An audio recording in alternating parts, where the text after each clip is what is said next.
எந்த ஒரு மனிதனுக்கும் எல்லாம் வல்ல இறைவன் திருப்பெயரால் எனது சிறு உரையை ஆரம்பம் செய்கிறேன். அருமையை கண்டு பயந்து விடாதே, எளிமையை கண்டு மிரண்டு விடாதே.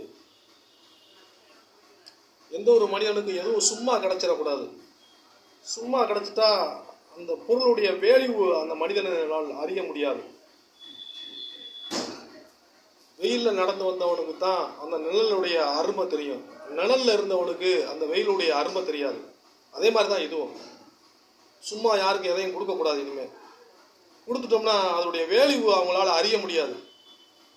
இந்த பொருளுக்காக தேடி அலைஞ்சு சீரழிஞ்சு சிக்கி சின்னவனமாகி அதுக்கப்புறம் கிடைச்சாதான் அந்த பொருளுடைய வேல்யூ அவங்களால அறிய முடியும்.